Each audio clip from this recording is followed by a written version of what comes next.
सरकार ने पहले सिर्फ गन्ना आपकी गाड़ी में डाला था, लेकिन अब सरकार का मन चेंज हो चुका है। वो गन्ना अब आपकी डालने वाला है। किसी महान आदमी ने एक बात कही थी कि अगर महंगाई ऐसे ही बढ़ती रही तो चीनी उससे महंगी हो जाएगी, और वो बात आज सच हो भी चुकी है, क्योंकि आज चीनी की रेट हो चुकी है 65 रुपये। तुम ज्यादा दिमाग मत लगाना, बस इतना सोच लेना कि आज के दिन चीनी की रेट है वो 65 रुपये हो चुकी है, लेकिन आने वाले टाइम के अंदर ये चीनी की रेट सिर्फ 65 रुपये ही नहीं रहेगी, बल्कि ये 150 के पार चली जाएगी। और जब 150 के पार चली जाएगी तो उसमें और चीनी में कुछ फर्क नहीं बचेगा, दोनों सेम पैसे में मिलेगी। आज से कुछ ही टाइम पहले चीनी की जो रेट है वो बहुत कम हुआ करती थी, मतलब कि 45 रुपीज़ या फिर 42 रुपीज़ कुछ ऐसे होती थी। लेकिन एकदम से ऐसा क्या हो गया कि जो चीनी की रेट है वो 65 रुपये तक पहुंच चुकी है। इसका सबसे बड़ा कारण है एथेनॉल, क्योंकि एथेनॉल की जैसे ही डिमांड बढ़ी तो सारा का सारा जो गन्ना है वो एथेनॉल वाले ले गए, और जो कंपनियां शुगर बनाती है उनको उतना गन्ना मिला नहीं जितनी की वो चीनी बना सके। और तुम्हें तो पता ही है, जब डिमांड ज्यादा हो और सप्लाई कम तो उसकी रेट तो बढ़ी जाती है। देखो मैं तुम्हें एक बात बताता हूँ,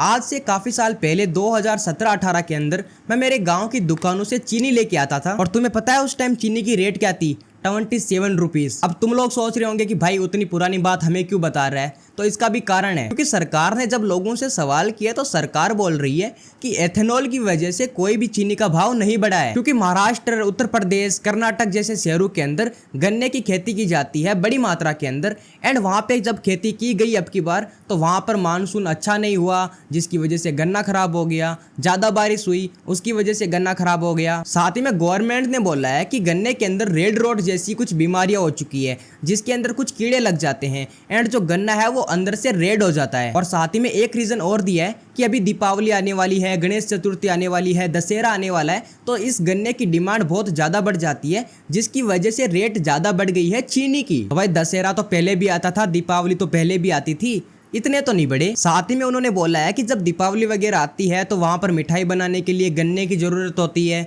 तो ये जो डीलर है ये क्या करते हैं, पहले ही स्टॉक कर लेते हैं गन्ने का बहुत सारा। उसके बाद जो शुगर बनाने वाली कंपनीज है उनको शुगर के गन्ने मिलते नहीं है, मतलब गन्ने नहीं मिलते यार उनको। तो भाई चलो कुछ कुछ चीजों के अंदर मान लेते हैं कि फसल खराब हो सकती है या फिर दीपावली वगैरह आती है तो थोड़े भाव बढ़ जाते हैं, तो वो थोड़े ही बढ़ते हैं, 65 रुपये थोड़ी ना जाते हैं।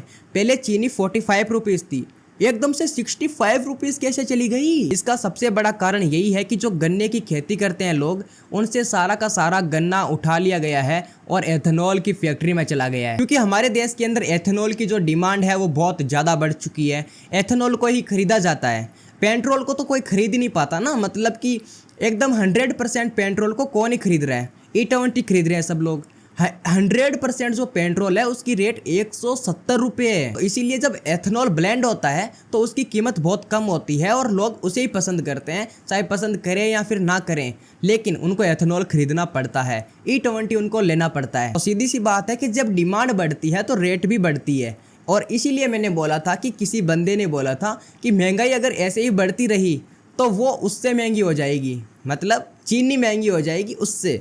अब तुम सोच लेना मैं किसकी बात कर रहा हूँ। बाकी तुम कमेंट बॉक्स के अंदर मुझे एक चीज बताना, चीनी की रेट बढ़ने से तुम्हें कुछ फर्क पड़ा है या फिर नहीं पड़ा है, और इस मैटर के ऊपर तुम्हारी क्या राय है ये भी कमेंट में जरूर से बता के जाना। एंड बाकी अब इस वीडियो के अंदर इतना ही, तुम्हें तुम्हारा भाई मिलेगा किसी अगले वीडियो के अंदर। तब तक आप इस चैनल को सब्सक्राइब कर लो और बेल आइकन कॉल पर सेट कर लो, ताकि आपके पास में हर एक वीडियो की नोटिफिकेशन आती रहे। एंड अब तब तक के लिए thank you for watching, love you all, bye bye.